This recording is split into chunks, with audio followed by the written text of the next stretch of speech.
My name is Marsha Ivins. I was a NASA astronaut for 37 years and had the opportunity to fly on 5 space shuttle missions.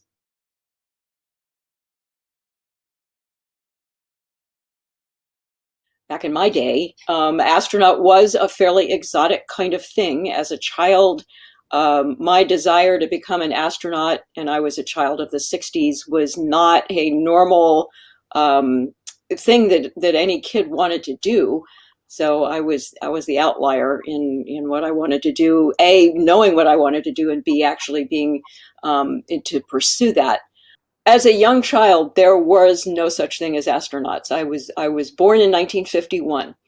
And the very first time the word astronaut was in the public domain was as we started getting ready to put a man into space. And that was going to happen in 1961.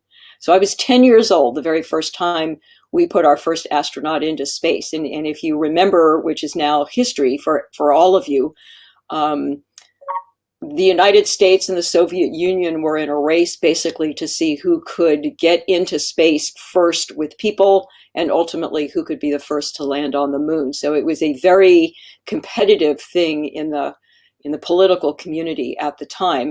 And now at age 10, we have put somebody on a rocket, and we have launched them into space, and then we have committed the nation to not only do that repeatedly and successfully, but then to go land somebody on the moon. And the next 10 years, I was all in. In fact, I was unhappy I was so young, because I was positive that all the cool stuff in space was going to be done by the time I got old enough to join. So that was my solid, straight, single-minded motivation for the next, rest of my life there.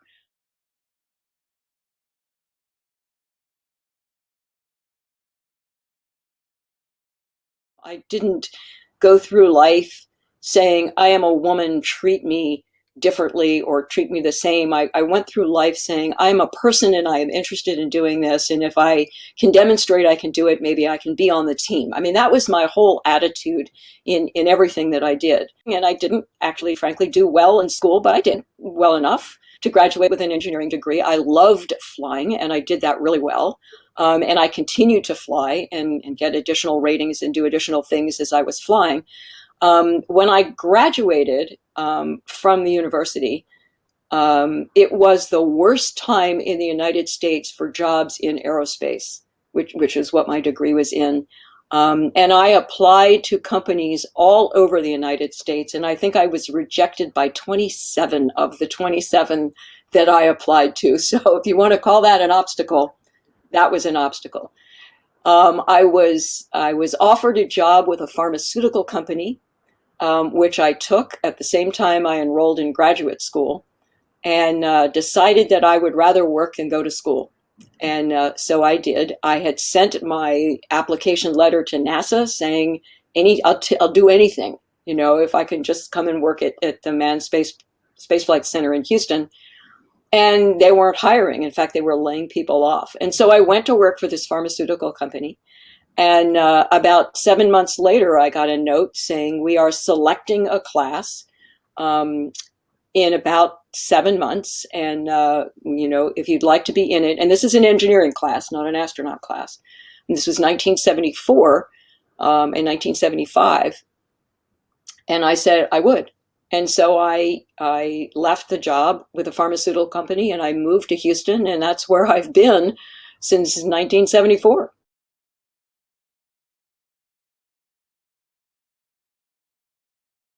Most of what we did on the space shuttle was scientific in nature. We deployed a number of satellites out of the cargo bay. We did a lot of robotic work with the mechanical arm on the shuttle, and occasionally we would do some spacewalks.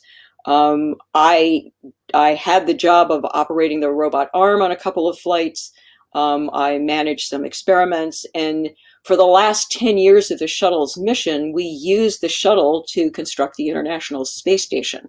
So that was a combination of both robotics and spacewalking while we were attached to some part of the space station and adding a piece on each new shuttle flight. And then we transferred equipment, thousands of pounds of equipment from the shuttle to the station, and we brought a number of cargo things back from the station to the shuttle. And for that, you need a load master. And that is the person that basically says, here's everything we need to put in all of these places on either of those two vehicles. And they have to be done very precisely for center of gravity reasons and for bookkeeping reasons. And so you need somebody who can do that. And I did that on 2 flights.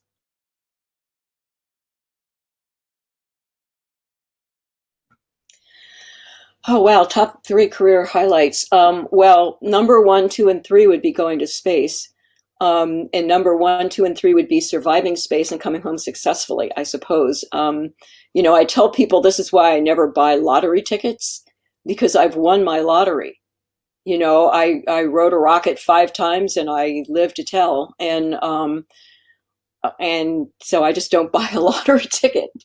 Uh, and that was it. I mean, those really were the high points. If I slice that a little finer, um, the things that I got to do in space, um, docking to the Mir space station, helping to build the International Space Station, seeing the perspective of the Earth from orbit, it's a life-changing kind of thing that is nearly impossible to describe to anybody.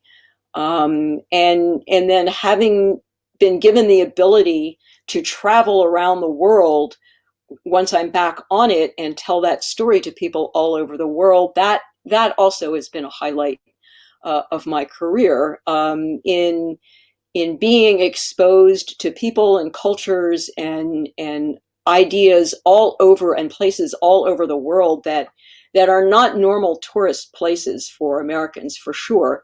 That has been a blessing really in my life.